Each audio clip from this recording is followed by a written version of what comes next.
Hello and welcome to Lunchtime Politics on Channels Television. I'm Millicent Walker. On the news this hour, a cocktail of criticisms and commendations trail President Muhammadu Buhari's presentation of 10.33 trillion naira budget estimate for the year 2020.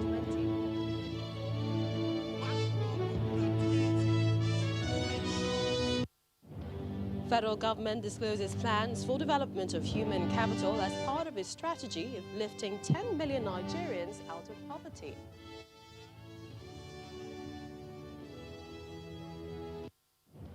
And it's 7 days to go on Labour's 2-week ultimatum to the federal government over telltale signs that the implementation of the new minimum wage might be in 2020.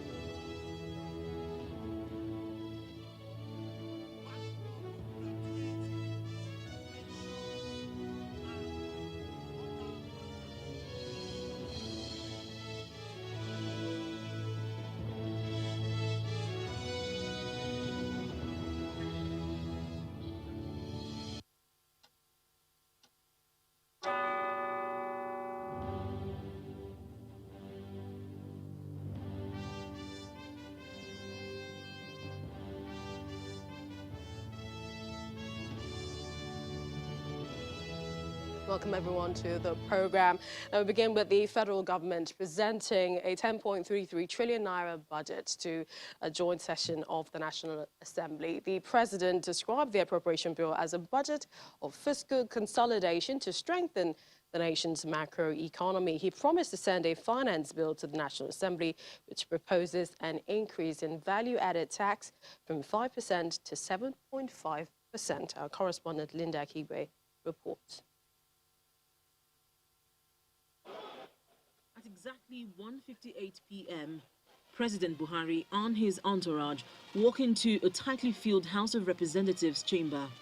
He's here to present the 2020 budget to a joint sitting of the National Assembly. The mood in the chamber is different than when he was here to perform this exercise nearly a year ago. A year ago, he was heckled by some lawmakers, a pointer to the stormy relationship between the president and the legislature. But today, with a National Assembly leadership backed by the ruling party, all appears to be well between both arms of government. This is also the earliest President Buhari is submitting the budget to the National Assembly since he was re-elected. President Buhari launches into his speech, but first he craves the indulgence of the lawmakers. I will start by asking you to pardon my voice. As you can hear, I have a cold as a result of working hard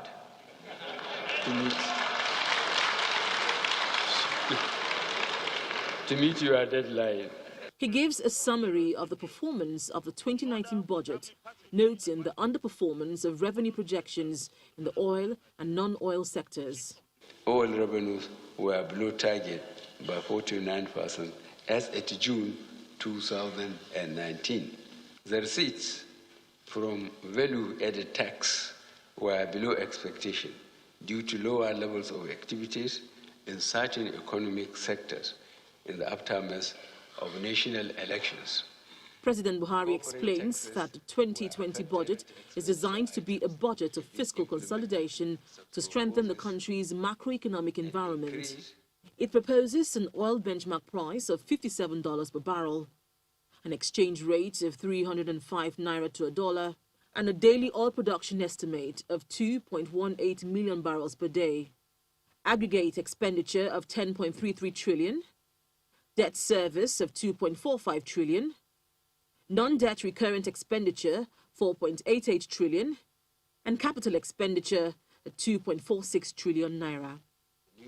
The president is also sending the finance bill to Parliament. The draft finance bill proposes an increase of the VAT rate from 5 to 7.5%. As such, the 2020 appropriation bill is based on this new VAT rate. The additional revenues will be used to fund health, education, and infrastructure programs.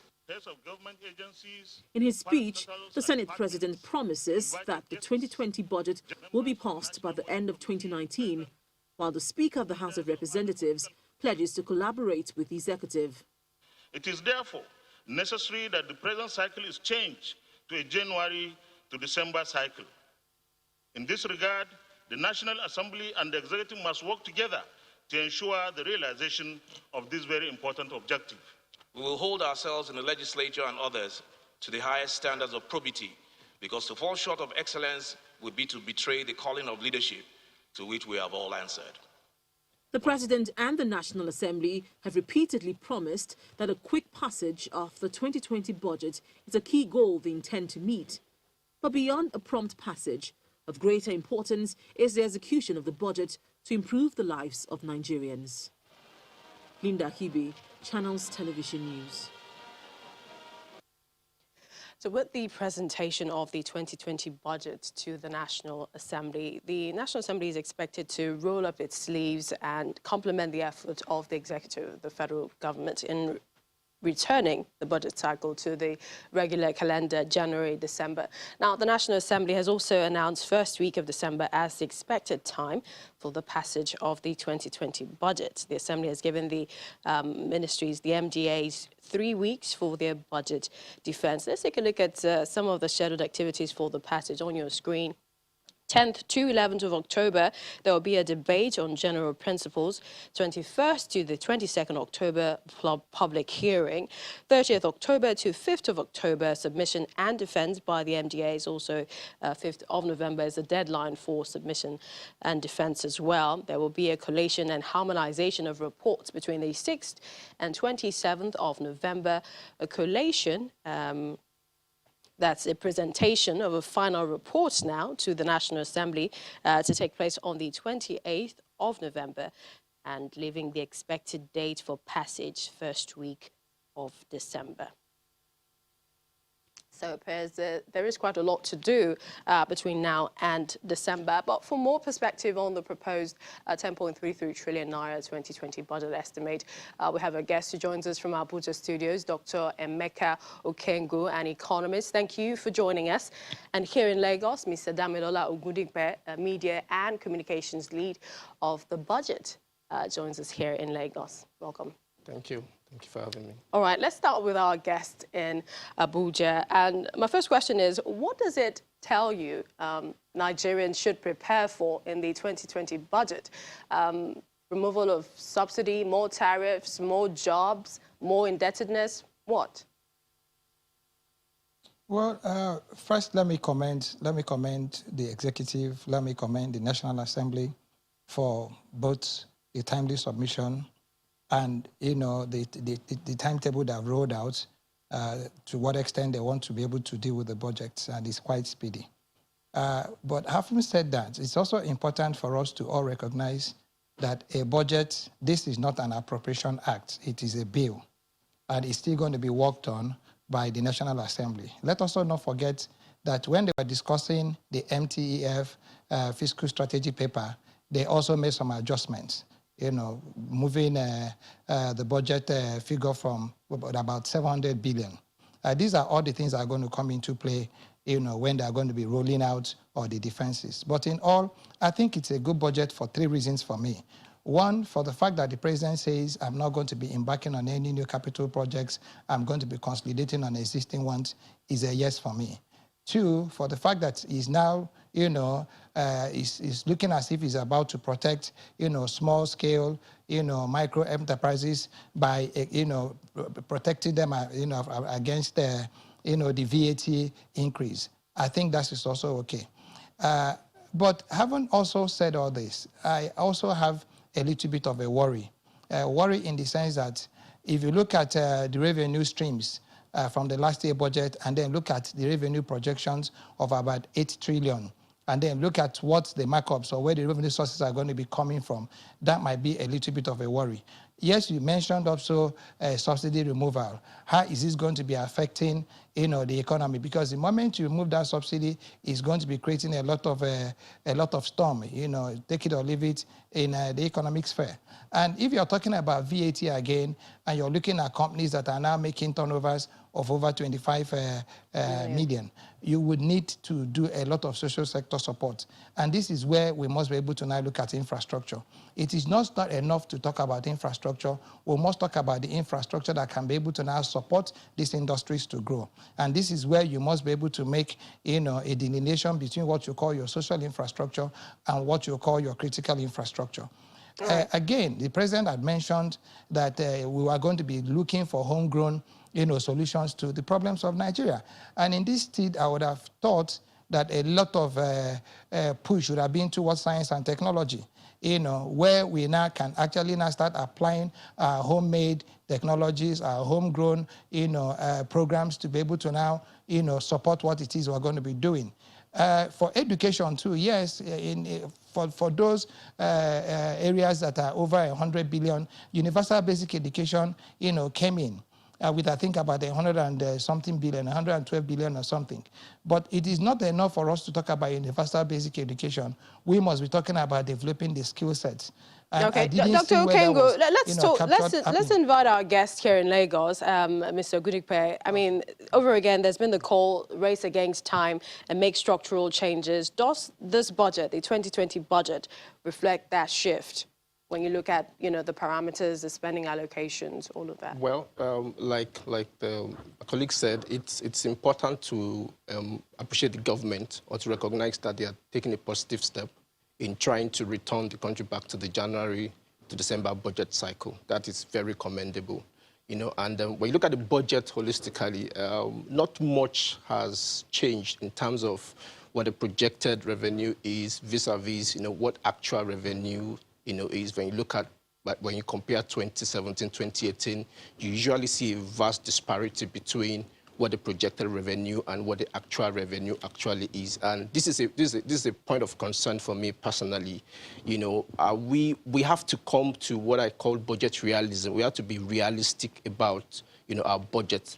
Look at what we can realistically, earn in terms of revenue, and then put our budget around that same amount. If we have to borrow, for example, when you look at debt servicing, for example, it's a whopping 2.45 trillion, in this particular budget, and we're still going to borrow more because we have a budget deficit of 2.18. So it's those things are getting unsustainable, and we have to look for new ways and radical ways, to change those fundamental issues. So as we wrap up, Dr. Ikenga, do you see this lifting people out of poverty? Do you see more jobs being created? Yes, if they build the framework to build synergies, I see if a budget is allowed to run in silos, I don't think it will make a lot of a difference. But if we're able to bring sectors together, and then we now are able to build a framework that will be able to identify those sectors that are foundational, those sectors that must begin, to run the budget. And those are the sectors that will have to support the real sector.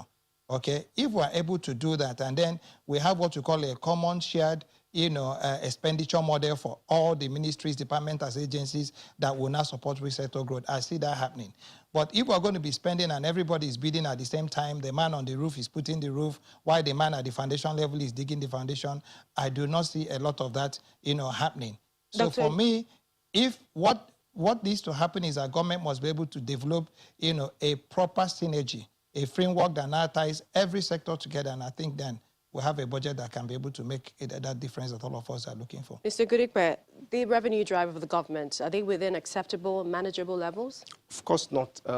Government has to look. We have a huge revenue problem. I mean, that is a no-brainer.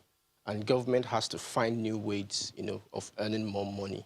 We have to jig the economy. I mean, the economy usually responds to your spending, especially capital expenditure, But we have a huge infrastructure gap, and we don't have enough. The government doesn't have enough. It has to find new ways, of earning more. The VAT issue is, I believe, one of the new ways by which government wants to increase its revenue.